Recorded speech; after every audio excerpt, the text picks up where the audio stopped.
안녕하세요, 뮤직서커스입니다. 올해 예비 티오가 발표되었는데요. 지난번 영상에서 살펴봤듯이 티오가 생각보다 괜찮게 나왔죠. 작년 예비 티오보다 2명 감소하는 수준에서 그쳤습니다. 뮤스에서 만드는 영상들이 교육부의 각종 데이터와 수치들을 정성 들여 분석해서 얻는 예측값이기 때문에 생각보다 정확도가 높습니다. 그런데 올해 티오의 특징적인 부분이 있습니다. 바로 티오가 전 지역에 골고루 분포하고 있는 것이 아니라 155명 중에 95명의 티오가 수도권에서 나왔다라는 점입니다. 155명 중에 95명이면 전 지역의 61%에 해당하는 수치입니다. 이렇게 되면 다른 지역을 쓰려 했던 분들이 수도권으로 응시 지역을 변경하는 현상이 많이 발생하게 될 수밖에 없습니다.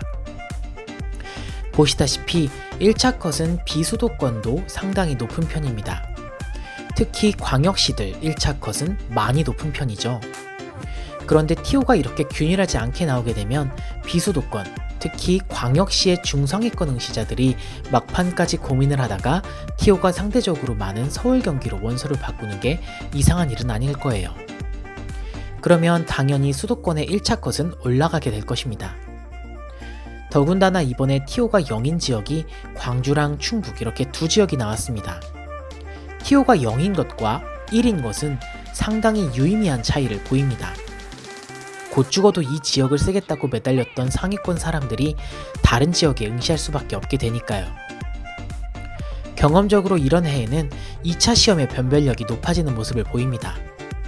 예를 들어 2021년에서 2022년을 비교했을 때 일반 티오 기준으로 192명에서 175명으로 티오가 상당히 많이 감소했는데 이때 주로 감소했던 지역이 충청권이었어요.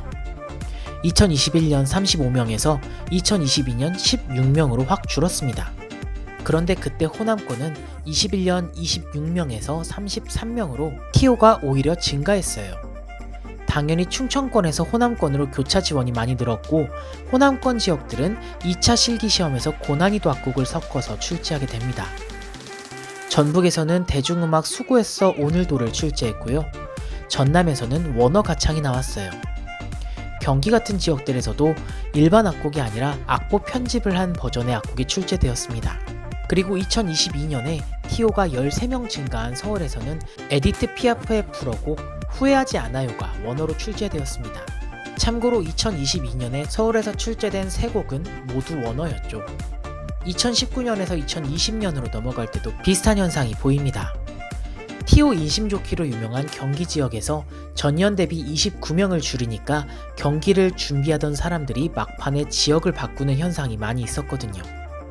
그 주변 지역에서 예외 없이 고난이도 악곡을 출제합니다.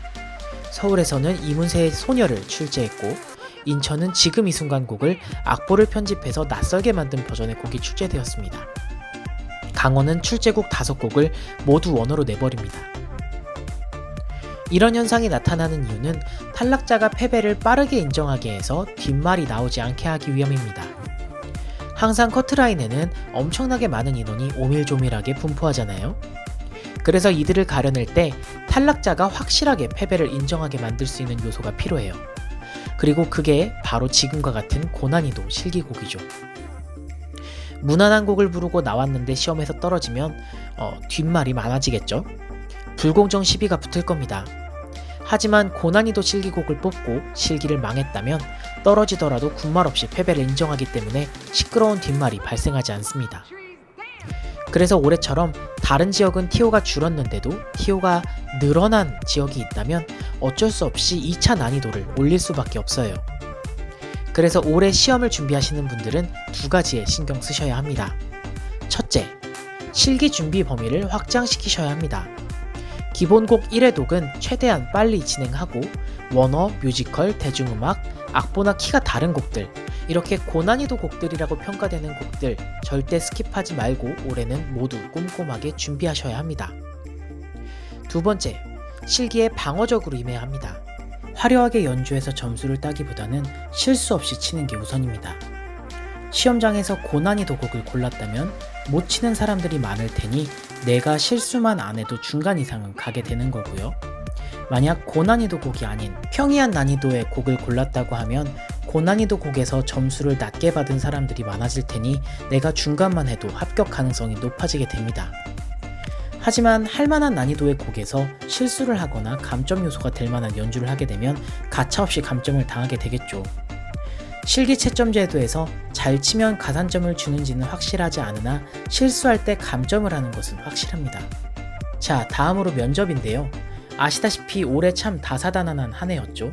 칼부림 예고, 서희초 사건, 잼버리, 학생인권 등 면접 예상 문제가 무궁무진합니다. 작년 뮤서 면접 모의고사를 풀어보셨던 분들은 AI, 디지털 마을, 교과 연계 지도 방안, 메타버스 이런 주제들 면접장에서 많이 친숙하셨죠?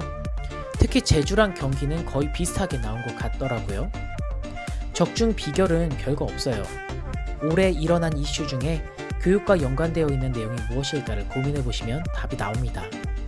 공부하다 힘들면 교육 관련 사건들에 대해서 한 번씩 고민해보고 내 생각을 한번 정리해보는 그런 습관을 기르는 것도 좋을 것 같아요. 1차 시험 이후에 면접 준비에 큰 도움이 될 겁니다. 임용 면접은 사실 교사의 자질이나 인성 부분이 어렵게 나오긴 힘들어요. 난이도를 올린다면 이런 교육 관련 시사 이슈들에서 면접 고득점의 키가 갈리게 됩니다. 자, 오늘은 예비 TO에 맞춰 2차 시험을 어떻게 정리해야 할지 방향을 살펴봤습니다. 이맘때쯤 지역을 결정해야 한다는 압박감에 잠 못 이루는 분들 많은 거 알고 있는데요. 지금 나온 건 예비 TO일 뿐입니다. 예비 TO까지 고려해서 후보 지역을 2개 정도로만 추려놓고 심숭생숭하지 말고 지금 해야 할 것들에 신경 써주세요. 하반기 공부는 멘탈이 중요합니다. 솔직히 올해는 기회입니다. 마지막까지 화이팅입니다.